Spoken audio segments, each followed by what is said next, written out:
Hey, what's up guys, aarava here, and welcome back to another F1 2020 gameplay video. And today's subject of the video is a very different area of the game that I'd usually typically talk about on the channel. But I was inspired by Into the Barriers video he did on this same sort of subject. I thought, you know what, I've got a few eyeballs on me looking at stuff for this game, and I think it's important to showcase this because I go on about all the time about F1 and needing to bring in new fans, casual fans to the game, because that's the only way we can grow this entire game and make it an even bigger game with more players playing. Is really trying to tap into, casual fans that maybe don't pick it up because they're too, scared of, driving and they can't get used to it, and just playing out new Formula 1 fans that are being created every single year when the real life sport also brings them in, or things like the Netflix show. They might want to play the game, but they've never played a Formula 1 game, and this is a really important development for that, to try and grow the game, because obviously it's great, making the hardcore people happy, but that's not how you're also going to grow the game as a whole. So I'm talking about the brand new handling mode in F1 2020. It changes the entire way you play F1 2020 when you switch to this mode. It's almost like an entirely different game in terms of the play style. I'm going to now play a clip from the Q&A and kind of session I did with Lee Mather, where he kind of explains it in full, and then we're going to try and test it to the max and see the differences for ourselves. And then sort of outside of my team as well, talking about the accessibility, something I want to stress about this is that the standard mode is still very much, as we all know and love with the Formula 1. We've increased some of the options in there, so now you can also have the automatic DRS, automatic ERS, automatic fuel management. For players who don't want to manage those things, there's still a small degree of management to the ERS in practice and qualifying. In the race, that's automated now anyway, which I'll talk about later.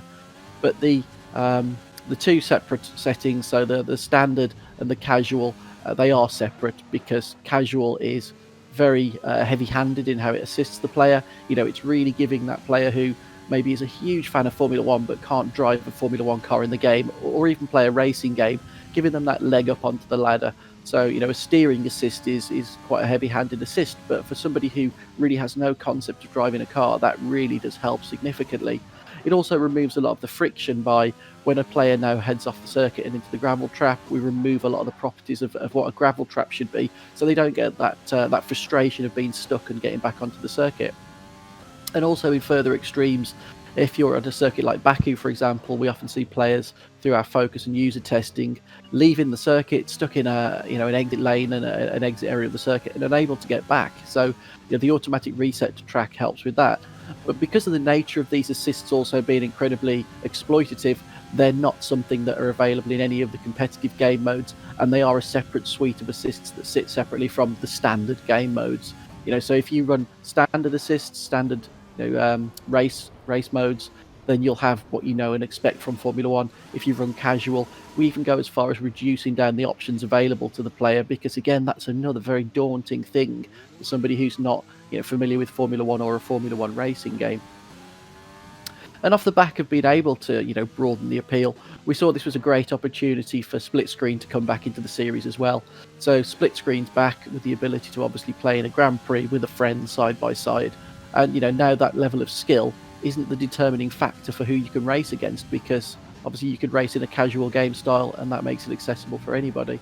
So that was the kind of full explanation from Lee Mather of what the casual mode does. As he mentioned there, you can see on the right hand side when we switch it from standard to casual mode in a Grand Prix mode, you can see it goes to off-track surfaces are easier to drive over. Options and assist menus are simplified. As you can see on the left, the assist menu has gone from what is like 10 options or more to only 5 options there. You can see steering assist, brake assist, auto reset to track, dynamic racing line, and DRS assist there. And you can see also they recommend AI driver level 50 or lower. So this is really trying to target that, new player, not used to the F1 game, probably only on a controller. Alright, so here we are then. This is our first lap, and this is the one with the normal standard mode of handling. So this is what everyone usually plays with. I'm on a controller here, no assists on it. It's been a long while since I've driven with a controller with no assists. Anytime I use a controller, I do put on some assists just to make it bearable. I don't really race with the controller that often anyway. Kind of pretty much only with like open lobbies if I was to do that,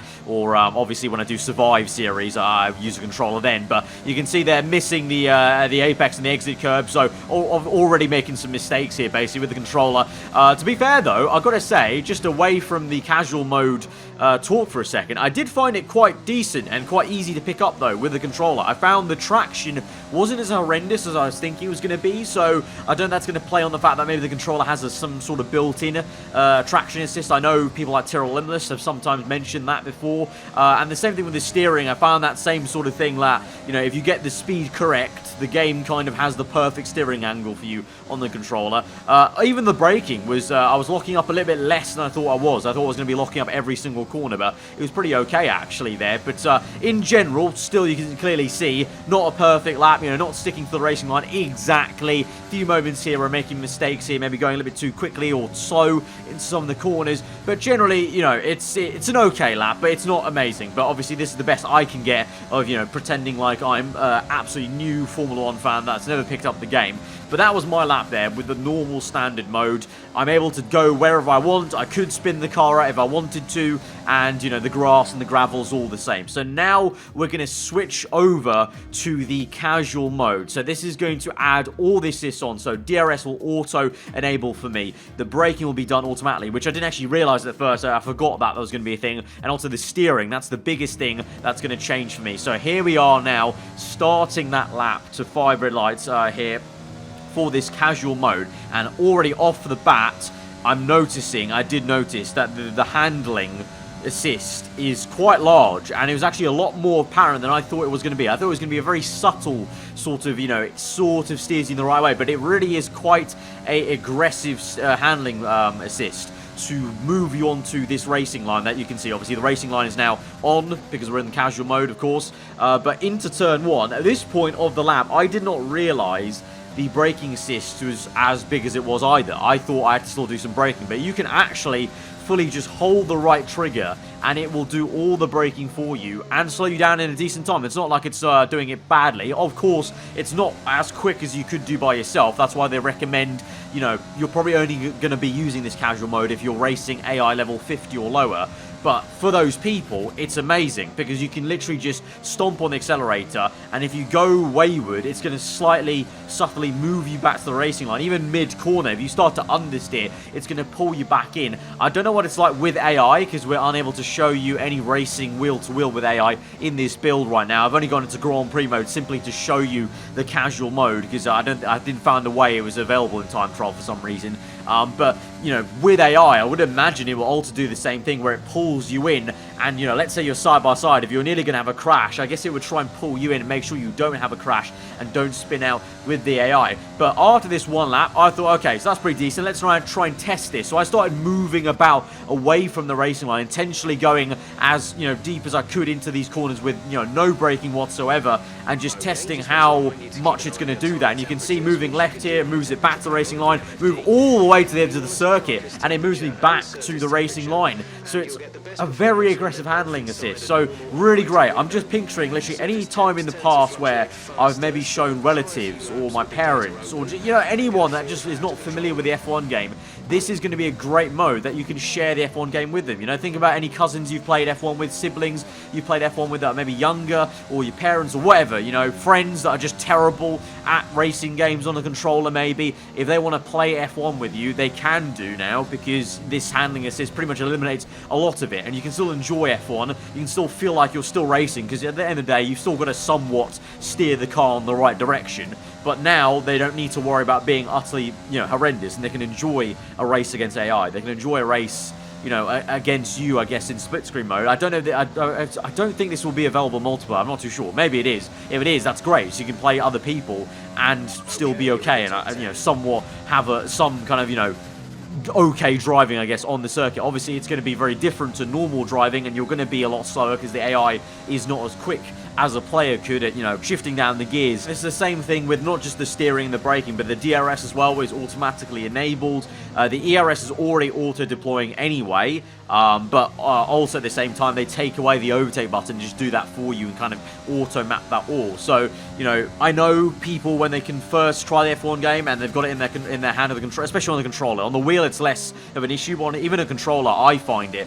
there's too many things to click sometimes on a controller in F1, especially when you used to have to change the ERS constantly. Now that's removed, of course, but now you don't need to worry about clicking, you know, Y on Xbox controller for DRS every single time. Don't need to worry about all the kind of menu stuff. You can just concentrate on literally holding down the right trigger for accelerate and then moving the left joystick. So it just takes that all out and just invites more people to play the F1 game. And like I started off saying with this video, this is why I felt the need to kind of just make this video. I know it's not going to maybe appeal to a lot of you guys perhaps that watch my videos. If it does, then do let me know, because I'd love to know. There's a lot of you that are maybe casual fans that are going to maybe use this as history. It'll be great to see if some of you guys are watching my stuff anyway. But, you know, I know the majority maybe not, but I feel like because I've got, you know, a few eyeballs watching my channel for the gameplay for this game, I thought it was important to kind of showcase this, because I go on about it all the time about wanting to try and grow the F1 game, and always, you know, saying kudos to Cody's for, you know, getting more casual fans and new fans into the game with new kind of more casual game modes